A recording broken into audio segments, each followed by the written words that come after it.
Welcome, my friend, to Next Level Change Success. I'm Therese, a change strategist and practitioner with over 20 years of experience designing and delivering impactful change programs across various industries.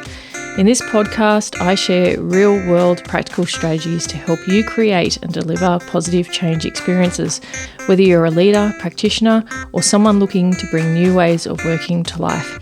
In today's fast-paced world, change is constant. Here we focus on how you can put people at the centre of your change strategy, because people with a sense of purpose are the most important link in driving performance.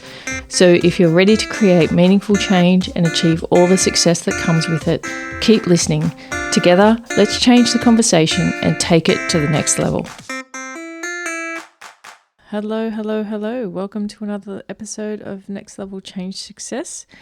It's Therese here, the founder of my virtual change manager. I'd like to acknowledge that I am recording on Tharawal country, pay my respects to the traditional owners and custodians, and to elders both past, present and emerging on the land on which I am recording. I would like to talk today a bit of a reflection session. On the weekend is spring, so definitely was spring cleaning. And I have a tendency to be very sentimental, so I tend to keep a lot of stuff around, much to my other half's chagrin. However, I enjoy having the walks down memory lane, and I keep a lot of stuff, so it's time to purge a bit. So when going through things, I found some of the Prosci Benchmark studies. Way back to 2013 was when the study was held, and a 2014 report came out. And I thought I'd talk about some of the key points in that report, because it's 10 years, 11 years later, probably 12 actually, if you think that the report itself was, or the survey was done in 2013. And so Prosci, I think they still do it annually, do an annual benchmark study just to see what the trends are across organisations, and change practitioners, sponsors, change sponsors, people they've done work with, complete the survey voluntarily. Then the trends are played back and the report's available. I haven't done the survey for quite a while. However, I found it really interesting. I thought I'm going to grab that report out, possibly before I throw it out and recycle it. I'm definitely going to recycle it. But just around looking at some of the key themes to see if things have changed over the last 10 years when it comes to change. And the area that I'm going to focus on is the greatest contributors to success from a change perspective. And the data was really interesting. And I want to discuss these contributors to success so that you can have a think about whether this resonates with you, that these are still the greatest contributors. We'll talk about some of the things that are in there that now I wouldn't think would be in there. And I will dig up the latest survey results if I can. However, some things haven't changed, which happens, right, in organisations. The key thing to think about here, and in the context of this survey too, is that this is for change management in a project environment.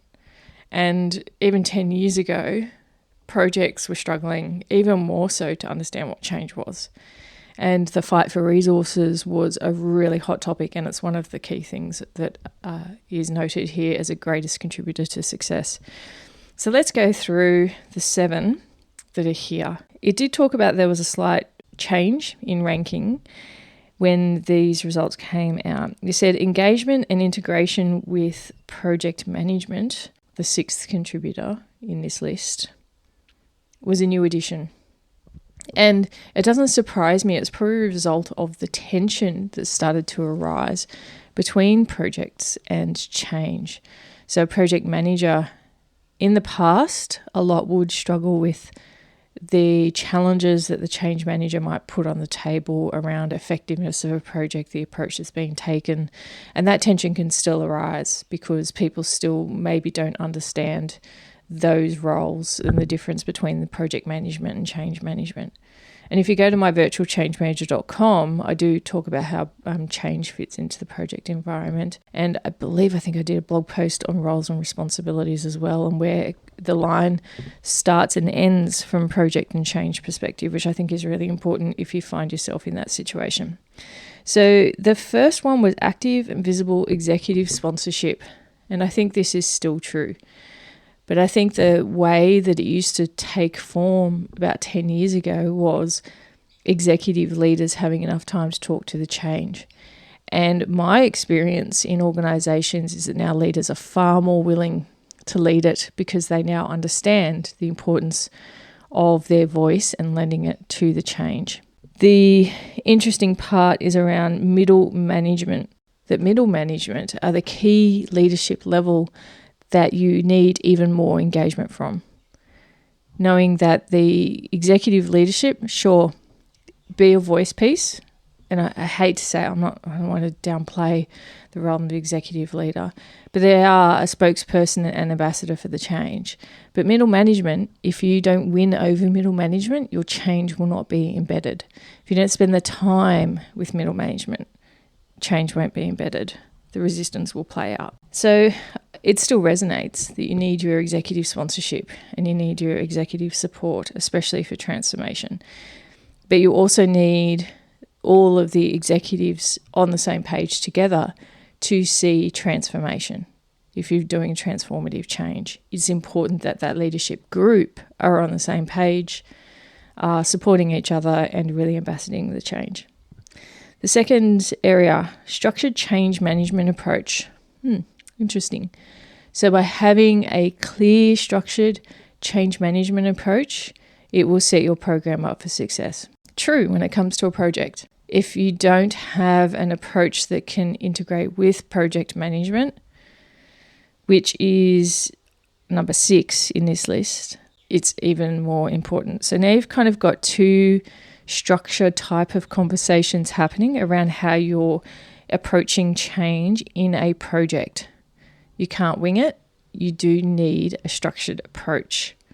And it does need to integrate with project management. If you're introducing change in a project, it needs to line up with the project itself. Item number 3, dedicated change management resources and funding. Now, I am going to challenge this a little bit because I would hope that your project maturity in an organization and your change maturity uplift over the last 10 years is telling a different story around change management being dependent on having dedicated resource within a project. For example, you could have a medium or low impact project. You don't need dedicated change resource. You need a project manager who understands the change components, who can work with the comms team, the learning team, whoever they need to facilitate the change. So it depends upon the size of the project and program. However, I know back in those days, so 10 plus years ago, that it was a struggle to even be able to get the funding to recruit a change person on large pieces of work. And I'm hoping that has changed, that if you have a transformation program, that people would be funding and costing in change resource. Possibly the downside or the challenge in this that I have seen now is that people bring change on too early when it's not scoped out. And the change manager comes in thinking they're going to implement if they're not maybe necessarily a strategic thinker, and they might struggle thinking they're just going to be doing project work. I definitely have at times been brought on to different pieces of work, or when I've managed to change practice. One of the key things I always talk about is how the change practitioner can be across a piece of work, but they're not going to start working on it yet, or be costed and funded via that project or program until it gets past its discovery phase. And if I find that there isn't a customer experience person on it, for example, I might put a change person on it during that phase, but at a very low percentage just to add value. They may want to facilitate the workshops. The right change person with the right background, experience and passion for that is important. And they may not be the person who ends up delivering the program either. If you get to a point where you have quite a robust and agile team, you can actually be switching people in and out of projects, which can be controversial because PMs don't like it, stakeholders don't like it, but you can definitely do it if you have the right mentality and the right team. So Dedicated change management resources and funding is not necessary if you have a change roadmap in place to develop change capability across an organisation. You would need that for certain sized programs for sure, but maybe not every project or program. Number 4, frequent and open communication about the change and the need for change. Yes, absolutely. That is definitely a contributor to success. And that has to do with alignment of communication from top down in an organisation and frequency from top down. You're not able to go and communicate intensively to middle management and to frontline staff without keeping executives informed. So you do need that really robust communication framework. Number 5, employee engagement and participation. Kind of interesting, this one. Employee engagement and participation. Well, from a change perspective, absolutely. You want employees to be engaged. However, I think there's another layer of this. And if I read the definition, it says includes willingness to participate in the change and cooperate with those administering the change. Tactics for engaging employees, including delivering training, involving employees in the project design and hosting special events that promote the change initiative. Participants express the importance of making employees aware of the need for change.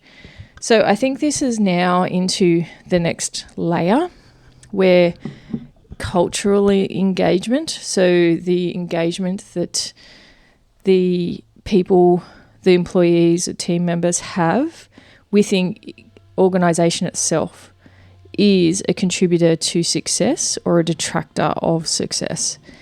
And what I mean by that is that it's not just about the change or the need for change. So a lot of psychology now is that, yes, I've heard that story before, the why, but I'm disillusioned with the organisation and I'm passive. I'm a passive participant. And so I'll go along for the ride, but I may not fully participate. I'll give you as much as I can because I'm just in this washing machine of change. And so this concept of team member engagement has to do now to the layer of the higher the engagement and the buy-in the individual has with the organisation, the more they're going to be willingly engaging with change. Because they're going to believe in the purpose. If the vision and the strategy are really clearly communicated, they're engaged with the plan, and the change as part of that is just a byproduct. And that really is a maturity aspect. And definitely the more and more changes you work on through your career, you will know and be able to see the indicators of where employees' engagement levels are with an organisation. It takes on a bit of a different lens. Yes, it's a contributor around employee engagement on your change, but quite frankly, if you're not really communicating well, you're not going to get that engagement just from the change perspective, let alone if the employee and team members are engaged with the organisation. So that has dropped down a different level. Engagement and integration with project management. So I talked about that before.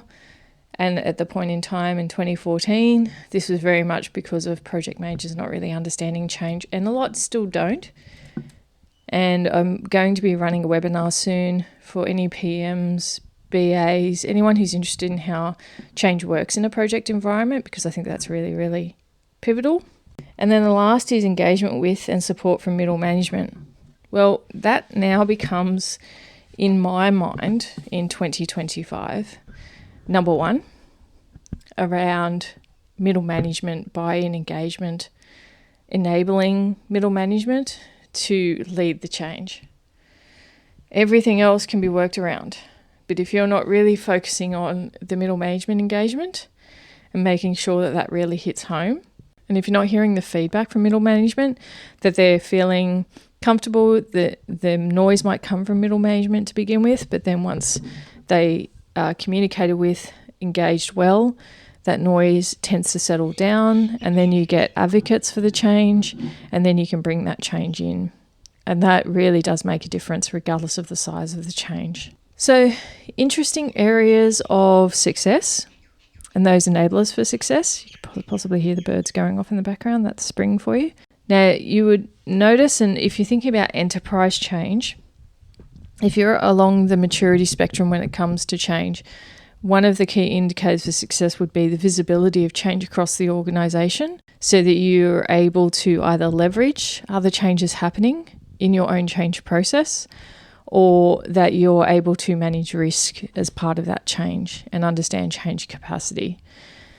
If you're in a more change mature organisation, you would be having conversations and have really promoted that level of visibility and hopefully achieved that, so that you're building upon the conversations across the organisation around change and capacity and engagement of team members.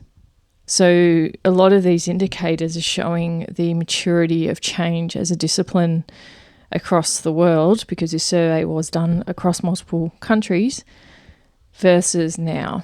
Just something to think about, maybe something to reflect upon around change and how it works in your world and in your organisation. I hope you found this episode interesting. Hope you found it insightful. This report is definitely going to be going into the recycling bin with gratitude for the information that I shared today, and that was from the Prosci report. You can go to the Prosci website, of course. Maybe there might be more information about the studies, their most recent studies, and see how that compares to your world and whether it's like for like or whether it's quite different. Hope you have a wonderful day, and thanks for listening. Come to myvirtualchangemanager.com. We have one final course running this year about change management in projects. So if that's of interest, come along, sign up. And just remember that change matters because your people matter. Have a great day.